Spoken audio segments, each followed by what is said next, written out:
কর্মসংস্থানের দাবিতে নেশার বিরুদ্ধে আইনের শাসন পূর্ণ প্রতিষ্ঠা করতে ভারতের গণতান্ত্রিক ফেডারেশন এবং উপজাতি যুব ফেডারেশনের সাড়া জাগানো তেলিয়ামুড়া পদযাত্রা। এই পদযাত্রাটি সিপিআইএম তেলিয়ামুড়া মহকুমা কমিটির কার্যালয় থেকে শুরু হয়ে তেলিয়ামুড়া রাজপথ ধরে তুইচিন্দ্রাই বাড়ি বাজারে পরিসমাপ্তি ঘটে।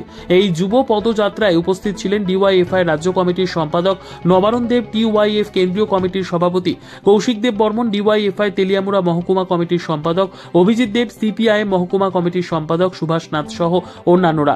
এদিনের এই যুব পদযাত্রাটি দুই সংগঠনের তেলিয়ামুড়া মহকুমা কমিটির পক্ষ থেকে করা হয়। আলোচনা করতে গিয়ে টিওয়াইএফ কেন্দ্রীয় কমিটির সভাপতি কৌশিক দেব বর্মন বলেন, বর্তমানে রাজ্যের শাসন ব্যবস্থা লাটে উঠেছে, বেকাররা কর্মসংস্থানের পেছনে হাঁটছে, কোনো ব্যবস্থা নেই সরকারের পক্ষ থেকে।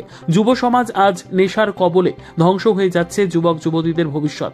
তাই এই দুই যুব সংগঠন সারা রাজ্যের মতো সরকারকে এই ব্যাপারে সজাগ দৃষ্টি রাখার জন্য আবেদন জানান এই পদযাত্রার মাধ্যমে। ডিএলএড পাস করা, নার্সিং পাস করা, এএনএম পাস করা, জিএনএম পাস করা, নার্সিং সায়েন্স পাস করা, এমবিবিএস পাস করা, এমডি পাস করা, হাজার হাজার ইঞ্জিনিয়ার পাস করা ছেলে মেয়ে ঘরের মধ্যে বসে আছেন।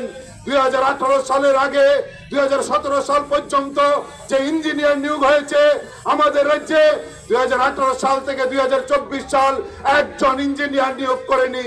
প্রতিটা স্কুলে শিক্ষকের সংকট, যে স্কুল সেই তুইচিন্দ্রা স্কুল হোক আর আমাদের তেলিয়ামুড়া স্কুল, এই স্কুলগুলোর মধ্যে শুধুমাত্র আমাদের বামপন্থীদের ঘরের ছেলে মেয়েরা পড়াশোনা করে না, গরিব সাধারণ খেটে খাওয়া ভুল বুঝে যারা বিজেপিকে ভোট দিয়েছিলেন আপনার ঘরের ছেলেরা মেয়েরা এই স্কুলে পড়াশোনা করে খবর নেন।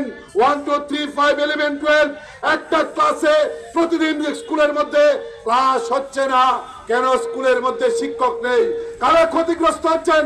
আমার আপনার ঘরের আগামী দিনে যারা এই পরিবারের ভবিষ্যৎ, এই সমাজের ভবিষ্যৎ, এই রাজ্যের ভবিষ্যৎ।